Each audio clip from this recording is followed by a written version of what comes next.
여러분 안녕하세요. 오롱정입니다. 오늘은 물가 상승인데요. 이게 부동산이랑 연관이 크죠. 이거 한번 다뤄보도록 하겠습니다. 시청하시기 전에 구독하기, 좋아요, 멤버십, 그리고 제 9기 정규 강의 지금 접수 기간인데요. 왼쪽 아래 클릭하시면 확인 가능하세요. 자, 한국은행이 인플레이션 주의보를 냈어요. 물가 상승 압력 예상보다 커질 수도 있다라고 얘기했는데 한은에는 엘리트가 많죠. 전 미리 예상했을 거라고 생각을 하고요. 제가 벌써 이 얘기를 한 지가 한 3년은 최소한 지난 것 같은데 3년 전 정도 전에 이렇게 말씀을 드렸어요. 부동산이 오를 대로 오르고 아무 이유 없는 것까지 다 오르고 나면은 물건값도 오르고 실물 경제까지 오를 것이다. 실물 경제까지 올라가면은 기존에 올라갔던 아파트 가격이 어느 정도 합리화되는 현상이 일어날 수 있다라고 얘기를 했어요. 물론 모두가 그럴 거란 뜻은 아니에요. 그런 기사도 나온 게 없습니다. 네, 제가 공부한 바에 따르면 이래요. 제 이론을 설명을 해드릴게요. 수급. 맨날 수요 공급만 노래 부르던 게 저 맞습니다. 전 지금도 수요와 공급을 가지고 부동산 시장을 파악을 하고 있고 그걸 가지고 제 경제 활동을 합니다. 저에게 가장 중요한 건 수요와 공급이에요.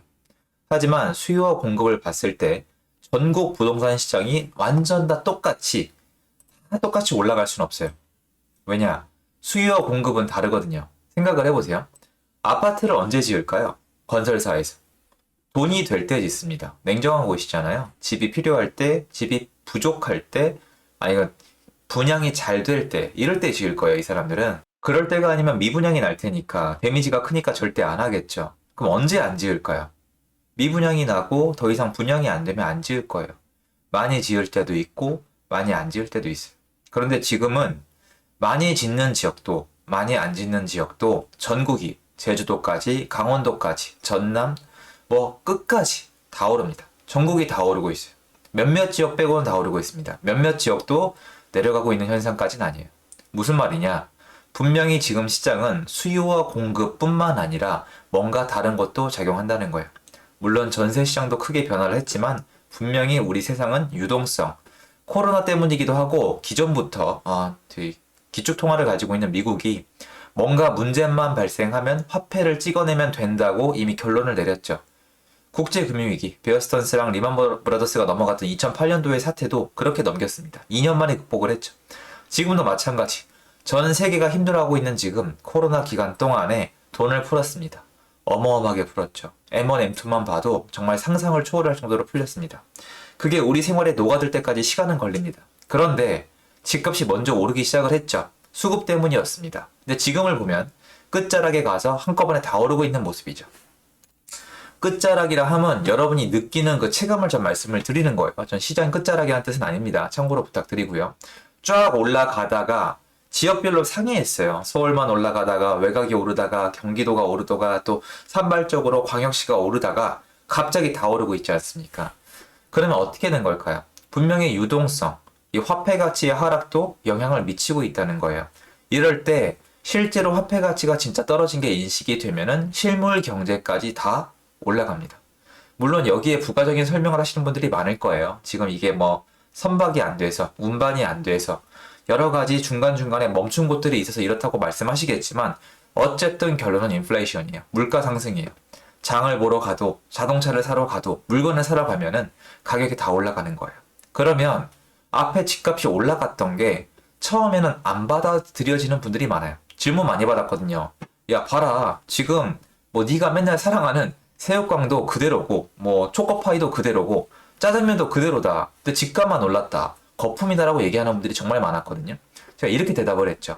상승의 후반부에 무작위적인 수급조차 무시한 무작위적인 상승이 나올 수가 있고 그 상승 때 맨 끝자락에 실물 자산까지 올라갈 것이다. 그럼 또 이렇게 물어보세요. 야, 이 실물 자산 올랐으니까 된 거야? 끝난 거야? 실물 자산이 다 올랐다고 누가 얘기합니까? 1차 상승이 있을 수 있고 2차 상승이 있을 수가 있죠. 이런 거랑 똑같아요, 여러분. 제가 항상 책상 앞에 놔두는데요. 여기 10,000원짜리가 있습니다. 이 10,000원짜리는 10년 전, 20년 전과 파괴력이 달라요. 50,000원짜리가 없을 때는 이 정도만 돼도 뭔가 할 수가 있었거든요. 근데 요새는 정말 밖에 나가면 10,000원짜리 갖다가 할 수 있는 게 계속 줄어들고 있다는 게 느껴져요. 그러니까 이렇게 생각할 수가 있다는 거죠. 10억 하던 집이 20억이 됐는데 야, 10억 하던 집이 20억이 됐으니까 미친 거다. 세상이 잘못된 거다. 내가 못 사니까 이거는 분명히 세상이 언젠가 망가질 거다. 이런 생각을 할 수가 있지만 실물 경제까지 다 올라가면 이렇게 받아들여요. 아, 이제 20억 갖다가 할 수 있는 게 별로 없구나. 로또 1등이 당첨이 돼도 강남 아파트를 선뜻 살 수 있는 세상이 끝났구나. 이렇게 받아들여지는 건데 지금 이 현상은 굉장히 슬픈 거예요. 정말로 화폐 가치가 하락하고 있습니다, 여러분. 경쟁이 치열한 분야는 단가가 내려갈 수도 있어요. 출혈 경쟁이잖아요. 어떤 대기업이나 아니면 공급자가 마진을 포기를 하고 가격을 내리는 거예요. 서로 경쟁이 심하니까요. 근데 한정된 제어는 그렇게 하지 않거든요. 단편적인 예로 뭐가 있을까요? 맞습니다. 샤넬, 에르메스, 루이비통, 구찌 가격 올리죠. 계속 팔리죠. 롤렉스는 재고가 없어요, 여러분. 어떻게 된 걸까요? 이게 재고가 한정적이면은 이 올라가고 있는 인플레이션, 자산 가치의 하락을 그 회사도 방어하려면 방법이 하나밖에 없어요. 명품은 재고를 더 찍어내면은 명품이란 그 명성의 레퓨테이션에 손상이 갈 수 있기 때문에 가격을 그냥 올려버려요. 루이비통은 올해만 4번인가 올렸어요. 그런데도 지금 가면 대기줄이 있습니다. 무슨 말이에요?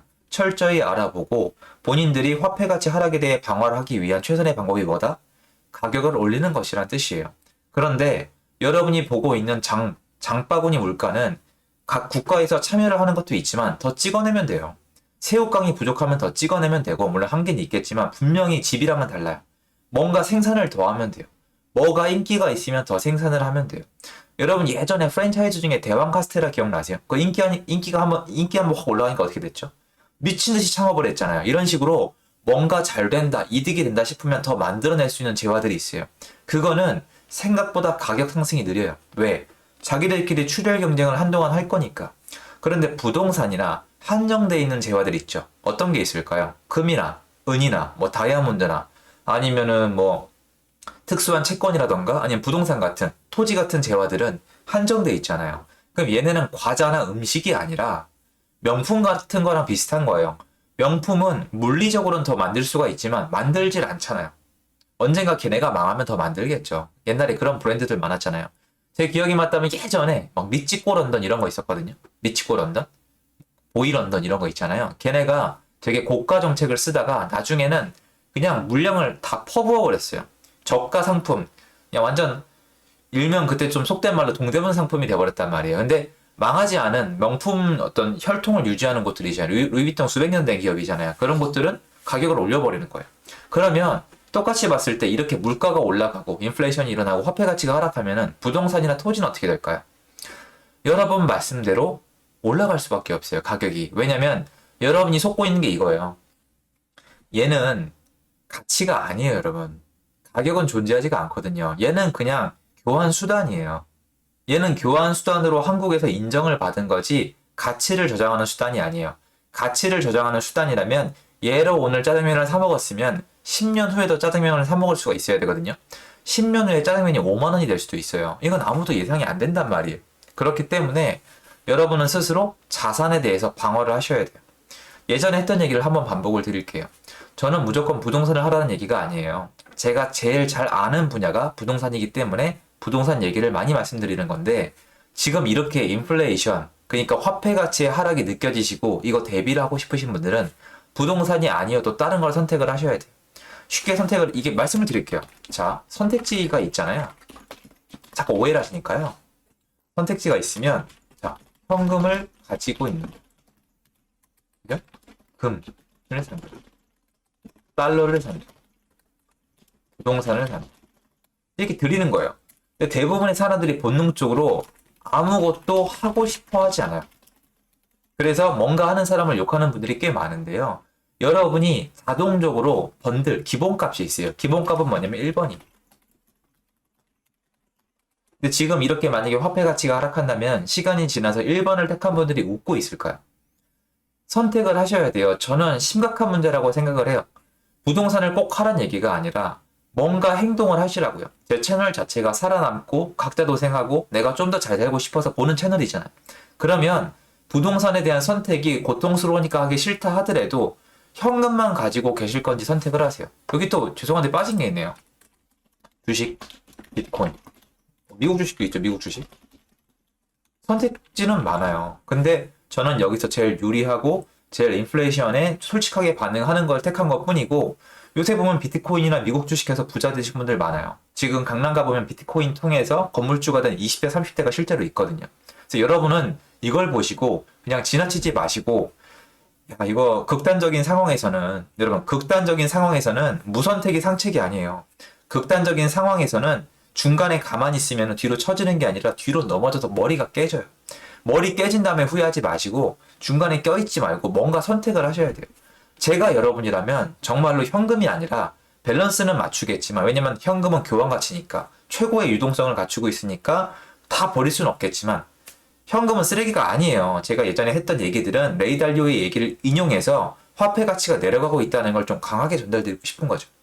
화폐를 싫어하면 지금 기업들이 왜 이렇게 화폐를 막 벌라고 난리가 났습니까? 화폐는 좋은 거예요. 왜? 최고의 유동성이니까. 하지만 가치 저장 수단으로서는 엉망이란 말이에요. 그러니까 밸런스를 맞춰야 돼요. 부동산 하나 사고, 금권도 하나 사고, 달러도 좀 사놓고, 뭐 비트코인이나 주식도 좀 사놓고, 이러는 게 좋을 수가 있다는 거예요. 그래서 여러분이 만약에 아무 생각 없이 현금만 모으고 있다면 위험할 수 있다는 게 제 생각이다. 이걸 말씀드리고 싶어서 영상 켰습니다. 도움됐으면 좋겠고요. 여기서 인사드리겠습니다. 감사합니다.